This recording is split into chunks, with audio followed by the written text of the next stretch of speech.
here at the Rock and Roll Hall of Fame. We're currently in the Roots Gallery. I have Kiana here with me of Membership Services. Kiana, this is such a cool exhibit. There's a lot of Black history rooted within rock and roll that a lot of people don't know about. Yes, definitely. Black history is a part of the initial threads and fabric of rock and roll, from gospel to rhythm and blues, blues and jazz. All of it is a part of the fusion that created rock and roll.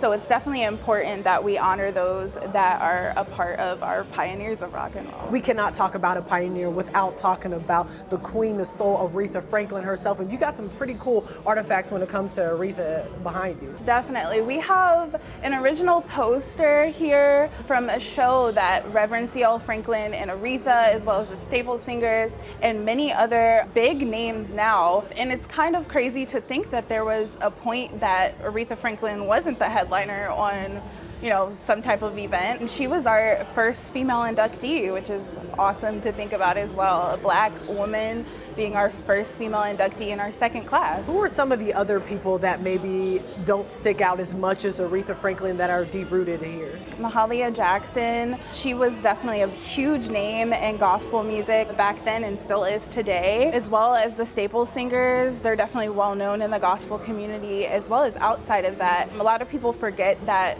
Aretha Franklin, for example, started as a gospel artist, as do many large Black artist names even today. Whitney Houston definitely being one of those that people forget about. When it comes to Aretha, where is this robe from? Where exactly was she wearing this? Because this looks like that's from those gospel days. So this robe in particular is a dress from Willa Ward, actually, and it just kind of showcases the fashion in gospel. A huge part of rock and roll is the fashion and the fashion statements. That's what really shows us the timeline. So I love to think of the Rock and Roll Hall of Fame as not only a music museum, but also a fashion museum in a sense. Well, when you think about Black women are the ones that have started that real fashion, because when we step out, we're gonna step out right. Definitely. Well, we're not only just talking about gospel, we still have the hip hop exhibit. We got new school, we got old school, so we definitely have to go check that out. So let's go. Let's go.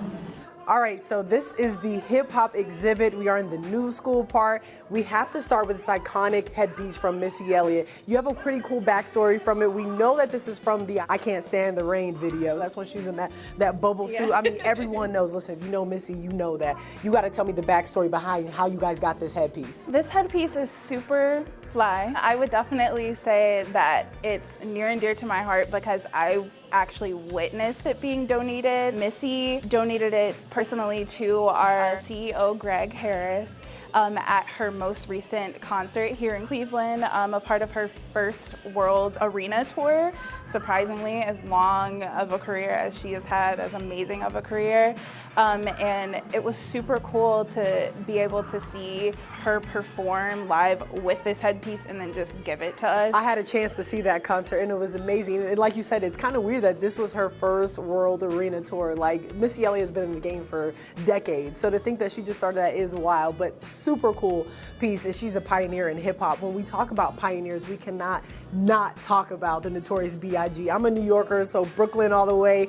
I am so excited to see the Carl Connie piece that he has right here, the Versace glasses. He was certainly larger than life, and it definitely took some extra magic to make this happen. This piece here is definitely a very popular piece for people to look at. It grabs your attention as soon as you walk into the room, just like, of course, he would. Right, you can't talk about Biggie, right, without talking about the West Coast beef that they had, so we have to talk about Tupac himself. And what's cool about this is that you guys have actual writings from Tupac himself when it coming down to some of his raps. Like, that's amazing. How do you guys even preserve things like that? So with the writings, we're very careful about making sure that we preserve things properly in our museum, from temperature control to moisture control and things of that nature. We definitely make sure that our 2D artifacts, which is a large portion of our collection here, are preserved properly so they can be saved for the future. And what's awesome that you guys also did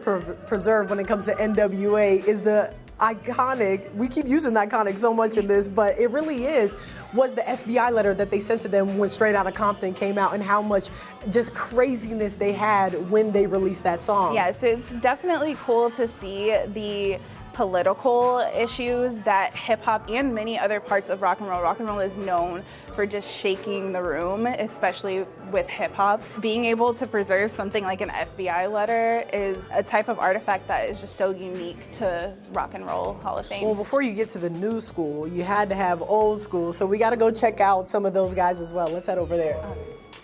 Kiana, Hip Hop at 50, the exhibit continues with the old school room. So many hip hop legends here. Talk a little bit about how much history is within this room. There's a ton of history, starting with an LL Cool J. We have MC Lyte, Salt and Peppa, Roxanne Shante. Just amazing displays of artifacts as well as fashion, like we always talk about with hip hop from these different legends. All right, you went back when you said Roxanne Shante. Roxanne. Okay, no, that's my stuff. But we can't forget about talking about Run DMC, who we mentioned. Run DMC is so big with changing the Adidas game when wearing the shell toes. It's like everybody, I remember I wanted shell toes because I saw eventually when I learned who Run DMC was, they had the shell toes. Definitely. I even wanted them as well, and I'm a little young, but I definitely remember wanting the Adidas. They definitely changed the game, and honestly the collaborations between fashion and hip hop, or fashion and music in general, were changed by legends like Run DMC. All right, Kiana, so there's only so much time that you can actually see some of these exhibits. Yes, so the Hip Hop at 50 exhibit will be closing on February 17th. However, you can definitely keep an eye out for these artifacts to make a reappearance in different exhibits, as Black history is a part of our museum every day. And the Roots is still open as well? Yes, Roots will be open, honestly, year-round. Awesome. Well, thank you so much, Kiana, for showing us all these cool artifacts and giving us a little bit more into Black history when it comes to music. So you guys make sure you purchase your tickets and come check out all of this amazing Black history, especially during Black History Month here at the Rock and Roll Hall of Fame.